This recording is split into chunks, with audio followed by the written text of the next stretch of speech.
예, 여러분 한 주간 잘 지내셨습니까? 우리 이제 지난주 또 30주년 기념 예배를 함께 같이 드리고 이제 또 내일부터는 또 이제 다른 상점들도 많이 열고 아마 길거리 풍경이 많이 달라지겠다 싶어요, 그죠? 초등학교 아이들 벌써 진작 계약을 해가지고 가는 모습들을 보니까요, 처음에는 숫자가 많지 않더니 점점 늘어나는 모습들을 보니까 등교 시간에 또 뭐 북적북적한 그런 풍경들을 학교 근처에서 보니까 또 뭐 색다른 그 활기참이 느껴져서 참 좋았습니다. 아마 이제 또 내일부터는 이제 세컨드리 아이들, 그죠? 가는 아이들, 학년들은 등교를 시작하게 될 거고요. 또 이제 축구, 저같이 또 축구 좋아하는 분들은 수요일부터 축구 다시 시작하기 하고요. 뭐 옷 사는 거 좋아하는 분들은 이제 옷도 사실 수 있겠네요, 그죠? 예.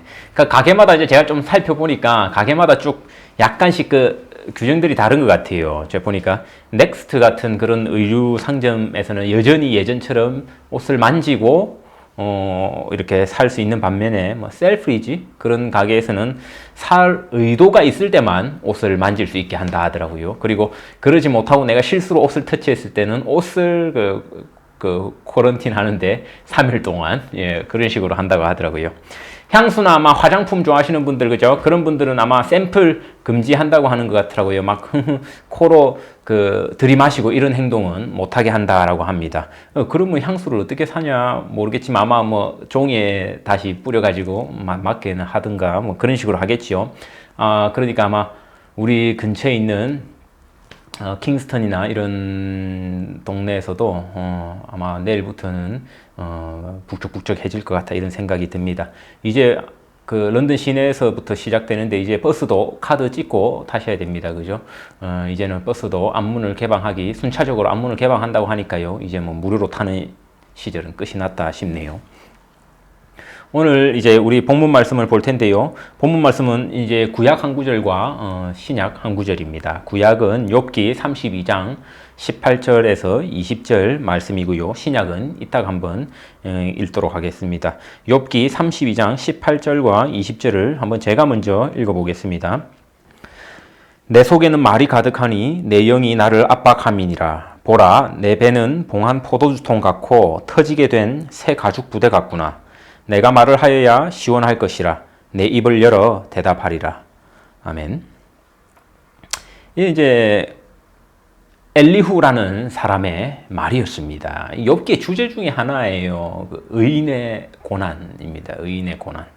요즘 같은 시절 우리가 그런 고민 많이 합니다. 뭐 우리가 굳이 의인이라기보다는 그렇게까지 뭐 이런 재앙을 당할 만큼 뭐 우리가 뭐 그렇게 잘못을 했나, 맞죠? 이런 고난이 도대체 왜 오는가? 물론 욥의 질문은 더 구체적이었어요, 그죠? 욥은 아주 구체적인 예를 듭니다. 의인은 되게 고난받고 힘들게 한평생 살다 가는데 악인의 삶을 보니까 되게 편하게 살아가다가 죽을 때조차 돈이 많고 하니까 편안하게 죽더라는 그 욥의 구체적인 고민들을 우리가 살펴볼 수가 있죠. 우리 뭐 그 고민이 우리의 고민이 아니다라고는 말할 수는 없습니다. 우리도 여전히 그런 모습들을 참 보게 되죠. 반칙을 일삼고 자기가 가진 것들로 여러 가지 잔머리를 굴려서 사는 사람들은 남들보다 편하게 사는 모습들이 참 많이 있고요. 또 더 여유롭게 경제적으로도 살아가는 모습들이 있습니다. 그러나 평소 또 청렴한 모습으로 또 검소한 삶을 가지고 이렇게 정직하게 살아가려는 이들은 의외로 복병을 참 많이 맞을 때가 있어요. 그죠? 저렇게 정직하게 살았는데 또 덜컥 큰 병에 걸려버려 가지고 치료도 제대로 받지 못하고 일찍 요절하게 되는 경우들도 있고요. 참으로 이것은 우리 삶에 있는 여러 가지 고난들은 우리의 의와 불의로 설명할 수 없다 이런 생각이 들고요. 모두들 아마 동의하실 겁니다. 그죠? 그것이 인생이겠지요. 욥은 이 인생에 대한 근본적인 질문을 건드리고 있는 겁니다. 이제 욥기 중간의 내용은 사실 그 신학적인 논쟁이에요. 서로 논변입니다. 욥과 이 세 친구, 뭐 다니엘과 세 친구처럼 그죠? 욥과 이 세 친구, 엘리바스, 그 빌닷, 소발 이 세 친구와의 신학적인 논쟁이에요. 이 정도 친구들을 뒀으면 사실 욥의 지성은 상당했던 겁니다. 친구들끼리 이 정도 지성적인 논의를 주고받을 수 있다면요. 그건 정말 대단한 거라고 할 수 있지요. 여러 가지 신학적인 이 논쟁들을 여러분 쭉 욥기를 보면 보실 수가 있습니다. 정말 탁월한 답변입니다. 그러니까 여러분 욥기서를 읽게 되면은 사실 어디서 은혜를 받게 됩니까? 그 엘리바스와 빌닷과 소발의 말에서 은혜를 받게 된다라는 겁니다. 왜냐하면 그 친구들의 말이 실제로 아주 깊은 그 신학적인 진리를 담고 있는 경우들이 있거든요. 사실 그 말의 컨텐츠에 있어서는요, 반박하기 불가능하다라는 겁니다. 예로 욥기 22장 24절과 25절에 보면요, 엘리바스의 말이 나옵니다. 여러분 아마 그 참 여러 가지 인용으로 많이 들으셨을 건데요. 제가 읽어볼까요? 내 보화를 티끌로 여기고 오빌의 금을 계곡의 돌로 여기라. 그리하면 전능자가 내 보화가 되시며 내게 고귀한 은이 되시리니. 은혜 충만한 말입니다. 그죠? 세상의 그 찬란한 부귀영화를 네가 만일 먼지나 길거리의 돌과 같이 여길 수 있다면 하나님께서 너희의 부귀영화가 되어줄 것이다. 정말 멋들어진 말 아닙니까? 우리가 그렇게 살 수 없어서 문제지. 우리가 그만한 믿음이 없어서 문제지. 근데 욥기 결말가면 뭐랍니까? 하나님이 욥의 말이 네 말보다 옳다 하면서요, 엘리바스의 말이 틀렸다, 엘리바스를 정죄하는 하나님의 말씀을 볼 수가 있습니다. 이 사실 이 엘리바스의 말은요, 사도 바울의 말과 같습니다. 자기가 가진 모든 것을, 내가 가진 모든 것을 배설물로 여기노라고 했던 그 사도 바울, 내 학벌, 인맥, 재산 다 배설물처럼 여기고 오직 주님만, 예수 그리스도만 붙들고 바라보겠다라는 그 사도 바울의 고백은 엘리바스의 말과 다르다 할 수 없습니다. 그러면 사도 바울은 옳고 어떻게 엘리바스는 틀리다고 할 수 있는 겁니까? 이쯤 돼서 우리는 자연스레 눈치를 채야 합니다. 뭡니까? 지금 이 하나님 보시기에 옳고 그름의 문제는 그 내용의 문제가 아니라는 겁니다. 우리가 흔히 쉽게 착각해요. 이건 특히 남성적인 아주 남성적인 사고방식이 특별히 옛날부터 이 남성적이라고 붙여져 온 이름, 이 논리적인 사고방식이 익숙해져 있는 분이라면요, 이거 참 받아들이기 힘듭니다. 근데 그래요. 내용의 문제가 아니라는 겁니다. 뭡니까? 그 말이 옳고 그르냐, 그것이 문제가 아니라는 겁니다. 여러분 아마 다 살면 살수록 여러분이 정말 뼈저리게 느끼는 진리 가운데 하나가요, 세상사 정말 옳은 것으로 다 되는 것 아니라는 것 느낄 겁니다. 옳은 말이 다가 아니라는 거예요. 거의 오래된 논쟁이지요. 옳은 것이 이기느냐, 강한 것이 이기느냐. 뭐 사람마다 다 달라요. 그죠? 어떤 사람들은 막 강한 것이 뭐 옳은 것을 이긴다. 뭐 어떤 분은 뭐 또 옳은 것이 결국은 강한 것을 이긴다. 정답이 없어요. 예. 뭐 그 정답이 어디 있어요, 거기. 뭐 누가 이 말 하면 저 말 하는 거고, 저 말 하면 저 말 하는 거죠. 옳은 것이 강한 것을 이길 때가 있어요. 우리가 그런 걸 역사 속에서 볼 때가 있죠. 근데 또 강한 것이 옳은 것을 이길 때가 있어요. 그러니까 뭐 결국은 이긴 그 사람이 그 곧 강한 것이다라는 그런 말도 있잖아요. 하나님을 보면 하나님이 아주 야누스적인 얼굴을 가지고 있다 싶습니다. 하나님의 강함은 하나님의 옳음과 동일할 때가 있습니다. 하나님의 약함이 곧 하나님의 옳음과 동일할 때가 있어요. 대표적으로 하나님의 약함은 어디입니까? 십자가에서 드러나죠. 그죠? 철저하게 약한 모습으로 죽어버리는데 그것이 사실 옳은 모습이기도 하고 승리한 모습이기도 하죠. 그거를 이제 예전에 그 속죄 이론 가운데 한 신학자는 크리스토스 빅토라고 해서 승리자 그리스도라고 해서 십자가의 승리를 역설하기도 합니다. 어떻게 보면 십자가는 패배 중에 패배인데도 그 신학자는 그 속에서 승리를 본 것이겠지요. 십자가를 보면 약한 것이 곧 옳은 것이다라는 사실을 우리가 은연중에 깨닫게 됩니다. 근데 성부 하나님을 우리가 또 이렇게 주목하여 보면요, 강한 것이 옳은 것이다라는 그 진리를 받아들이게 된다라는 겁니다. 우리 이제 더 이 맥락을 이어가기 전에 신약을 한번 볼게요. 에베소서 4장 15절 말씀인데요. 제가 한번 찾아보겠습니다. 에베소서 4장 15절 말씀.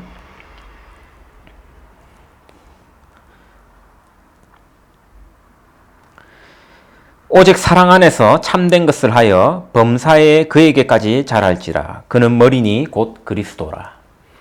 우리 번역은 오직 사랑 안에서 참된 것을 하여라고 이렇게 그냥 참된 것을 하다라고 이렇게 단순하게 번역되어 있는데, 여러분 혹시 영어 성경 가지고 있는 분들 아마 참고해 보시면요 더 훨씬 와닿을 텐데요.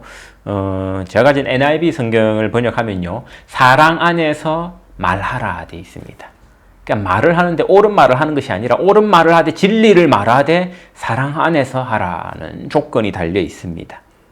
사랑이 사실 옳은 것을 이긴다라는 것이죠. 말의 내용 중요해요. 그 중요하지 않다는 말 아닙니다. 어디 항상 뭐 거짓말이나 하고 다니고 뭐 어디 항상 뭐 불의한 말, 사람들 공격하는 말 이래 하고 뭐 다니면 안 되지요.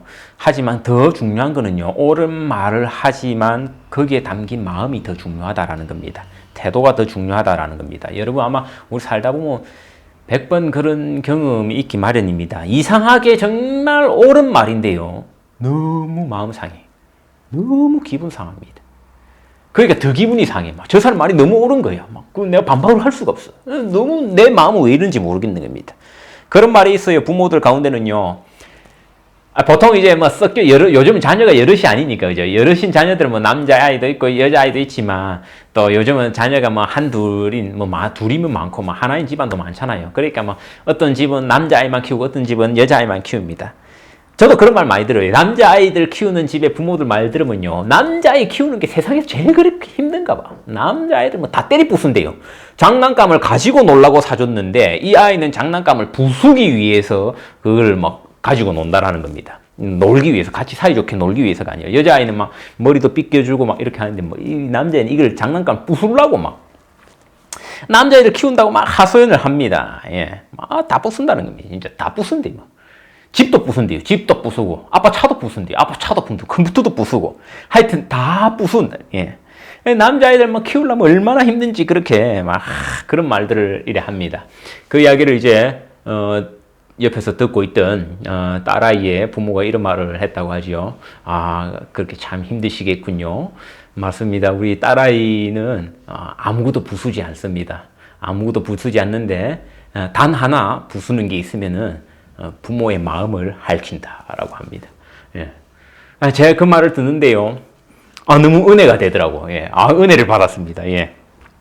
저도 가끔 그 상처를 받을 때가 있죠. 아이의 말이 너무 옳은데 이게 상처가 되는 겁니다. 이 딸아이는 그런 또 마력이 있습니다. 마력, 그죠? 아무것도 부수지 않아요. 부모의 마음만 부숩니다. 예. 특히 엄마의 마음, 그죠? 예. 저도 이제 어제 뭐 좀 잔다고 이렇게 뭐 딸아이하고 이렇게 막 같이 누워갖고 이야기를 하다가 좀 여러 가지 의견이 좀 달랐던 게 있었어요. 그런데 사실 다 따지고 생각해보면 말은 다들 옳아요. 예, 우리 아이의 말도 옳고, 아이가 이제 좀 마음이 상한 부분이 있었던 거예요. 상한 일이 있어가지고 제가 그걸 가지고 뭐 이것저것 옳은 말을 한다고 했는데 그게 다가 아닌 겁니다. 자기도 옳은 거예요. 자기도 옳은데 옳은 말을 듣는 이 아버지의 마음도 되게 아파. 그 말이 너무 옳기 때문에 막 아픈 겁니다. 예, 그러니까 이게 그죠? 옳은 말이라고 해서 뭐 그렇지 않은 전부인 것은 아니다라는 겁니다. 그죠? 서로의 마음을 또 이렇게 아프게 할 수 있다, 이런 생각이 들더라고요. 저도 또 저 나름대로 막 옳은 말을 하려고 했죠. 예. 그래서 막 중간에 막 그 아내를 심판 세워가지고, 그죠? 누가 옳은지 한번 들어보라. 예. 근데 이제 너무 제가 옳다고 주장하면은 제가 이제 그날 집에서 그 잠을 잘 수 없을 것 같아가지고, 예, 제가 이렇게 타협을 봤습니다. 우리 제 청년부 생활할 때도 그랬어요. 교회에서 이제 선교 준비 같은 거 하면요, 뭐 어째 늘 마음이 하나예요. 부딪히죠. 형제들하고도 막 의견이 달라갖고 많이 부딪힙니다. 이 예산을 어디다가 우리가 좀 편성할 것인가, 코스는 뭐 어떻게 잡아가지고 다닐 것인가, 그죠? 자매들 약간 다른 뉘앙스를 풍길 때가 있어요. 코스를 왜 그렇게 짰냐 보다는요, 네가 그 코스를 짜는 것을 이야기하면서 왜 그런 눈빛으로 나를 봤느냐, 왜 그런 어조로 나한테 말을 했느냐. 그런 거 하면 진짜 머릿속이 진짜 새하얘집니다. 도무지 내가 그럼 어떤 식으로 말을 해야 될지, 그죠? 정신이 아찔해지는 순간들이 있었다 싶습니다. 이해할 수 없는 세계지요, 그죠? 거의 뭐 대화를 하는데, 형이상학이라고 하죠. 메타피직스, 그죠? 이거는 메타피직스 수준이에요. 대화가 막 감성과 여러 가지 표정, 그죠? 손짓 이런 게 다 얽혀 있으니까요. 그래서 나중에 이제 형제 자매 할 것 없이요, 이런 말싸움이 시작하면은 서로 사실 옳은 말 잔치가 시작됩니다. 말들은 다들 옳아요. 여러분 다들 교회에 좀 짬밥 소위 먹어가지고 성경 구절들을 인용을 해대면서만 말을 하는데요. 진짜 저는 뭐 신학생으로서 뭐 그 자리에 참가했지만 저보다 훨씬 낫다 싶어요. 어디서 저런 번뜩이는 성경 구절을 인용해가지고 막 말들은 다 옳습니다. 근데 그 싸움 끝나면요, 여러분 어떤지 압니까? 진짜 싸움 끝나면은 모두 패자예요. 패자. 예. 그 싸움 끝나면 승리자가 없어요. 다 패자입니다. 말들은 다 옳은데 결과는 다 패자돼 있는 겁니다. 승자는 아무도 없습니다. 오늘 본문에서 나온 사람은 엘리후라고 합니다. 엘리후는 그러니까 지금 욥기에서 2장까지 진행되도록 한 번도 등장하지 않았어요. 그래서 이제 여러 가지 신학자들 가운데 이런 전개를 하는 사람들도 있죠. 지금 욥과 세 친구가 신학적인 논쟁을 하다가 갑자기 엘리후라는 정체불명의 사람이 툭 튀어나와서 이야기를 하는데, 이거는 사실 그러니까 엘리후라는 사람이 말하는 이제 앞으로 말하는 몇 장간에 걸쳐 있는 그 내용을 쏙 빼버려도 욥기라는 전체적인 구성이 가능할 것 같거든요. 그러니까 그런 가정을 하게 돼요. 후대의 이 엘리후의 대사 부분을 욥기에다가 첨가했을 것이다, 이런 말을 하는 사람들도 있습니다. 근데 그런 사람들의 주장 우리가 조심히 들어야 돼요. 항상 자기 합리화를 위해서 이 성경을 조악하게 해석하는 사람들이 있습니다. 이건 분명히 하나님 앞에서 조악한 해석임에 분명한데 자기 합리화로 갖다 붙이는 거예요. 그런 식으로 갖다 붙이자면은 예를 들면 앞에다가 엘리후의 이름을 뒤에다가 넣고 결론에다가 엘리후를 삽입하지 말아야 할 이유가 없는 거죠. 그러니까 우리가 너무 편의적으로 해석을 해서는 안 된다는 겁니다. 지금까지 잠잠했던 이유를 엘리후는 설명을 하고 들어와요. 그죠? 내가 왜 엘리후가 상대적으로 엘리바스와 빌닷과 소발이라는 이 욥의 절친한 친구에 비해서는요, 나이가 어렸던 건 사실이에요. 본인이 그렇게 이야기를 합니다. 그죠? 6절을 보면은, 오늘 우리 본문 읽은 앞부분 6절을 보면은 자기가 어리다는 사실을 인정해요. 그러니까 어르신들을 공경하는 차원에서 자기는 지금까지 입 쭉 다물고 있었던 겁니다. 이들이 치열하게 신학적인 논쟁을 가지고 주고받을 때 욥, 네가 분명히 지은 죄가 있었으니 그렇게 벌을 받을 것이다. 안 그러면은 뭐 욥이 또 여러 가지 갑론을막을 하지 않습니까? 그럴 때 입을 쭉 다물고 있었다라는 겁니다. 그죠? 어렸음이 분명합니다. 또 9절에 보니까요, 어렸지만 뭐라고 합니까? 어른들이 꼭 옳은 것은 아니다라고 하면서 자기 말을 할 때 보면은 약간의 오만함이나 좀 방자함이 보이기도 합니다. 자기가 이 어르신들보다 더 탁월한 신학적인 의견을 제시할 수 있다라는 자신감을 넘어선 오만함이 좀 엿보이기도 하죠. 구절을 보면은. 물론 이건 해석에 따라 달라요. 어떤 사람들은 이 엘리후를 또 긍정적인 방향으로 해석하기도 합니다. 올바른 진리를 가지고 있는 패기로 해석하기도 하는 반면에요. 반면 또 다른 신학자들은 이건 오만한 태도가 엿보이는 것이다. 자기가 진리를 가졌다는 것에 대한. 저는 사실 이 후자를 좀 지지를 하는 그 입장에서 지금 오늘 말씀을 전하려고 하는 건데요. 결국 보면은 하나님의 말을 하는 것 같지만 18절에 보면 엘리후가 자기 심정을 토하지요. 오늘 우리가 읽었던 본문인데요. 내 속에는 말이 가득하니라고 합니다. 지금 무슨 말입니까? 말하고 싶어서 지금 터져 나오기 직전인 겁니다. 내가 입을 열고 싶어서 이렇게 미치고 환장하는 그런 상황인 겁니다. 왜요? 자기가 옳거든요. 여러분, 옳은 사람의 특징입니다. 옳은 사람은요, 그 자리에서 지금껏 침묵을 지키고 있다고 하더라도 언젠가는 반드시 자기의 의견을 말하고 싶고자 하는 욕망이 있습니다. 그 사람이 옳은 것이 주는 욕망이 얼마나 강력한지요. 여러분 아마 체험을 해보신 분들은 다 알게 되어 있습니다. 그 순간은 내가 참고 넘기지만 옳음에 대한 내가 말을 내뱉고 싶은 그 욕망은요, 얼마나 강렬한지 모릅니다. 그걸 20절에 보니까 뭐랍니까? 내가 말을 하여야 시원할 것이라 하면서 19절에 보니까 터지기 직전에 예전에 이제 포도주를 그렇게 담그면 그 포도 부대에 담잖아요. 그 새 포도주는 이제 발효가 계속 되고 있단 말입니다. 그러니까 그 새 포도 가죽 부대가 터지기 직전의 심정과 같아라고 이야기를 하는 겁니다. 왜요?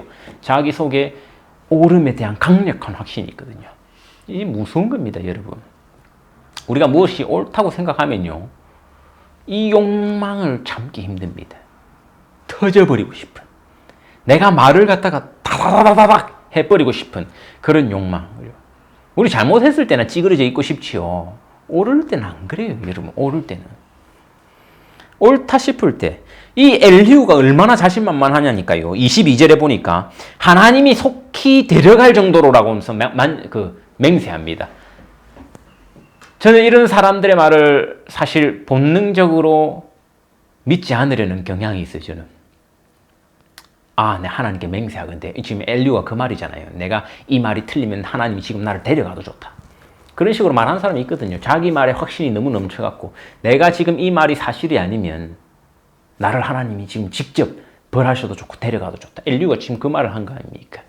왜요? 자기 옳음이 너무 확실하니까. 그리고 실제로 말을 보면은 말을 앞에서 엘리바스나 이런 사람들 못지않게 더 탁월하게 하는 신학적인 설명을 해대는 부분들이 있습니다. 그죠? 우리 한번 생각해 봐야 됩니다. 그죠? 그 말의 내용이 옳다고 해서 진짜 옳으냐? 엘리후의 이러한 그 말의 내용이 맞다 해서 정말 맞으냐? 사실 결론에 가면 하나님 그렇지 않다라는 겁니다. 하나님 그렇지 않다라는 거예요. 우리 그럴 때 있거든요, 정말. 옳은 말이요, 사람 죽입니다. 사람 죽이면 아무 소용 없어요. 예수님이 설교 사역하러 왔습니까? 예수님 결국 자기 사역의 목적을 보여주지요. 자기 옳음에 자기 죽음입니다. 옳은 자신이 십자가에 달려서 죽어버리신다고요. 자기의 옳은 말로 사람을 죽이는 것이 아니라요. 자기 자신이 죽어버리십니다. 옳지 못한 사람들에게. 우리는 예수님의 사역과 참 반대로 살아가는 모습들이 많습니다. 옳은 말, 거기에 확신이 있거든요. 이게 엘리후와 같은 말을 합니다. 하나님이 지금 나를 데려가도 좋으니까 이 내 말은 그 정도로 옳은 이 내 말을 믿으라 합니다. 그러면서 그 말로요, 사람을 죽이게 되는 것이요. 예전에 제가 이제 봤던 영화인데 이 박찬욱 감독의 영화 중에 올드보이라고 있습니다. 여러분 아마 많이들 보셨을 거예요. 되게 좀 폭력적인 영화인데 워낙 그 유명한 바람에 아마 교회 안에서도 많이 보신 것 같아요. 예. 그 올드보이라는 영화를 보면은 사실 그 처음에 이제 어떤 내용이냐니까 이제 그 최민식 씨가 그 연기한 그 사람이 그 어렸을 때에 그 같은 학교에 있는 아이 그 남매로 나오죠. 남매로 나오는데 이제 그 둘의 그 어떤 근친 같은 그런 관계를 목격을 하고 말을 합니다. 그 말이 이제 소문이 퍼져가지고 한 사람이 그 자살을 하게 되죠. 거기에 대한 이제 복수극이 이렇게 펼쳐지는 내용인데요. 그 사실 그 주인공이 목격한 그 장면에 대한 말, 주인공 옳은 말이었어요. 자기가 본 걸 그냥 그대로 말한 거거든요. 근데 사실 이 감독이 그 작품에서 던지고자 한 질문은 무엇입니까? 누가 진짜 더 큰 잘못을 했는가? 이거 한번 던져보는 거 아닙니까? 옳은 것을 전한 그 입술이 옳으냐? 그거 한번 던져보는 거 아닙니까? 그죠? 옳은 것을 전한 그 입술. 자기가 본 걸 자기가 그대로 말을 한 거거든요. 근데 결국 그 결과는 뭐였습니까? 한 사람의 자살이었죠. 그리고 자기가 이제 그 복수를 당하게 되는 겁니다. 이 말이라는 것이 그렇게 무섭다는 겁니다. 옳다고 해서 다 옳은 게 아닙니다. 그죠? 옳다고 하면 다 옳은 거예요. 법정에서는 옳지요. 근데 그게 정말 옳냐는 겁니다. 성경이 말하는 그 옳은 말은요, 생명 살리는 말을 말합니다. 또한 말을 하는 것도 중요하지만 듣는 것도 중요합니다. 사람은 사실 무슨 말이든 듣게 되거든요. 우리 그 이서우화 중에 여러분 아마 옛날에 많이 들었던 이야기일 거예요. 어린 시절에 우리 동물 나오는 이서부화, 그죠? 이서부화 보면 그런 이야기 있잖아요. 당나귀 팔러 가는 그 아버지하고 아들. 이 아버지하고 아들이 이제 막 당나귀 키우던 당나귀 막 팔러 갑니다. 맞죠? 팔러 가는데 이제, 그 아들이 타고 가요. 그죠? 그 아들이 이제 타고 가니까 막 사람들이 수근수근거립니다. 아이고, 저 싹수도 없는 아들 보소. 아버지는 걸리고 지가 당나귀 타고 가네. 저런 천하에 불효자가 있나? 아버지 마음이 아프잖아요. 그러니까 이제 아들이 내리고 그 다음에 이제 당나귀를 아버지가 타고 갑니다. 그러니까 뭐라 합니까? 사람들이 야, 저 아버지 봐라. 지 어린애는 저래 걸리놓고 지 혼자 타고 가네. 저희 아버지를 할 수 있나? 뭐 희생도 없고 부모의 희생도 없고 그럽니다. 그리고 어떻게 하지요? 이제 둘 다 내려가지고 나귀를 이렇게 끌고 갑니다. 이제 주변에 아줌마들이 뭐라 하죠? 저 바보 같은 부자들 보소. 당나귀가 있으면 타고 가면 될 것을 저걸 끌고 간다. 저 멍청한 것들 보소. 이러면서 합니다.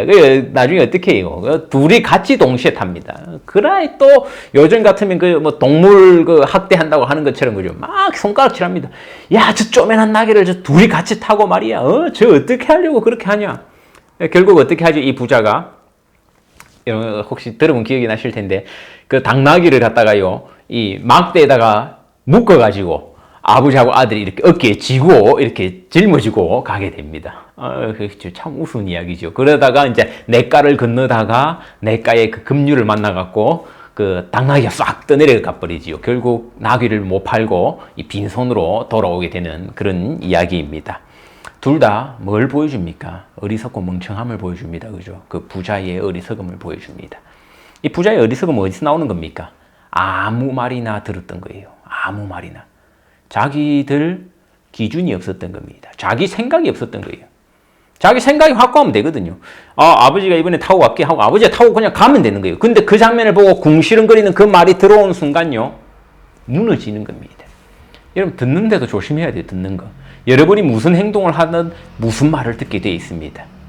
인생이요. 거기에 왔다 갔다 하면 안 돼요. 우리 팔랑귀라고 하잖아요. 전도서 10장에 보면 지혜로운 자와 우매한 자, 어리석은 자를 비교합니다. 지혜로운 자를 뭐라 합니까? 지혜로운 자는요. 사람 살리는 말을 한다는 겁니다. 옳은 말을 한다는 것이 지혜로운 자가 아니라는 거예요. 사람을 살려내야 지혜로운 말이라는 겁니다. 실제로 엘리바스, 빌닷, 소발은요. 정말 신학적으로는 옳은 말을 했습니다. 그 말에서 흠을 잡기가 어려워요. 예를 들면 엘리바스 같은 경우는 그런 말을 했다고요. 네가 가진 재산이나 이런 것들을 돌처럼 하찮게 여기고 여긴다면 하나님이 너의 보배가 돼줄 것이다. 옳은 말이에요. 옳은 말이라고요. 근데 하나님은 뭐라 합니까? 틀렸다 하잖아요. 그 말의 내용이 틀렸다는 말이 아니에요. 하나님이 지적하는 것은. 그 신학이 틀렸다는 게 아니라 네 자세가 틀렸다는 겁니다. 욥을 죽이고자 그 옳은 말을 했던. 이솝우화의 부자 같은 모습이 딱 우매한 자 아닙니까? 사람을 죽이는 어리석음이죠. 어리석으니까요. 남의 말에 장단 맞추다가 인생 헛돼 버립니다. 제 유튜브 이제 요즘 뭐 좀 하여튼 어째 보다가 이 환갑 넘은 그 우리 한국 어르신이 막 요리하는 그런 것 이 채널을 봤는데요. 이분이 보니까 다른 직업을 이제 한평생 가지다가 그 자기가 이제 어렸을 때 부모님 공부하라면 시키는 대로 열심히 한 거예요. 그리고 부모님 이 대학 가라 하면 이 대학 가고, 막 이 지국 가라 하면 이 지국 가라 해갖고 남이 보면 번듯하게 잘 사는 거예요. 결혼할 때도 그렇게 했다는 거예요. 이 사람, 이 집안도 괜찮고 하니까 이 결혼해라 해갖고, 결혼하고 잘 살아온 겁니다. 남부럽지 않게, 갖추고, 이렇게 살아온 거예요. 결국 그 좋은 직업을 때려치게 됐는데요. 그게 뭐냐니까, 나 50대 가지고, 자기가 정말 생판 처음으로 자기 스스로 내가 뭘 좋아하는지 깨달았다는 거예요. 그게 그 요리였습니다. 뭐 엄청난 것도 아니고 요리였어요. 뭐 제가 보니까 뭐 그렇게 맛들어지게 이렇게 요리하는 것 같지도 않은데 행복하게 해서 인기가 많은 것 같아요. 그래 되는 겁니다. 사람은요, 진짜 그런 인생이 있다 싶더라고요. 50이 넘어서 그제서야 진짜 내가 좋아하는 걸 발견한 거예요. 어릴 때 그냥 부모가 시키는 대로. 부모가 좋아하는 거 말고 다른 사람이 좋아하는 거 말고 그거를 자기가 그때 깨달았다라는 겁니다. 결론이 적으로 말씀드리면요. 정말 말하는 것도 중요하고 듣는 것도 중요하고 그 속에서 그죠? 우리 특히 믿는 사람들은 하나님의 뜻을 깨닫는 것이 중요하다라는 것 되겠죠. 무엇보다 이 말을 통해서 사람 생명 살리는 것. 그죠? 우리 그 옳고 그름의 기준이 아니라는 겁니다. 내 속에 말이 가득하니 우리 진리를 가지고 있다는 확신들이 있습니다. 그러니까 우리가 신자, 성도라는 소리를 듣는 거죠. 그런 확신이 없어요. 여러분 우리 있잖아요. 적어도 그런 믿음을 가지고 있잖아요. 하나님의 말씀이 진리이고 그 진리가 내 속에 있다는 것. 그럼 우리가 반드시 주의해야 되는 점이 하나가요. 그 말이 내 속에 정말 터져버릴 것 같이 가득할 수가 있다는 겁니다. 저거 틀렸는데 싶으니까 막 말을 하고 싶은 겁니다. 락다운이 힘든 이유 중에 하나가 뭐였어요? 여러분 속에 있는 여러 말들을 쏟아놓을 대상이 없다는 게 힘들었던 거 아닙니까? 들어줄 사람이 필요한데 뭐 집에 가족들도 서로 다 지쳐가지고 뭐 그 말을 진지하게 들어줄 수는 없으니까 여러 가지 우리 말을 들어줄 사람들 여러 필요하잖아요. 이웃들도 있어야 되고 직장 동료도 있어야 되고 이런 관계를 가진 사람도 있고 교우도 있어야 되고 그죠? 친구도 있어야 되고 나는 옳으니까 내 말이 정말 내 속에 가득 차 있을 때가 있다라는 겁니다. 그러나 그것이 정말 사랑 안에 있는지, 에베소서의 말대로 그것이 내가 가진 진리가 사랑 안에서 말해지는지 우리가 한번 깊이 돌이켜 보았으면 좋겠습니다. 우리가 다시 만나서요, 서로 함께 얼굴을 맞대고 예배를 드리게 되는 그날에는요, 우리가 이 30주년을 기점으로 정말로 그 점 안에서만큼은 우리들이 모두 성숙한 모습을 보였으면 좋겠다 싶습니다. 우리 교회 오면은 옳은 말들이 넘쳐나는 그런 교회, 뭐 그것도 중요해요. 근데 어느 교회를 가나 옳은 말은 있습니다. 근데 그것이 아니라요, 옳은 말을 사랑 안에서 할 수 있는 그런 모습들을 참 우리가 쉽게 목격할 수 있는 이제 30 넘어가는 교회 되기를 간절히 축원합니다.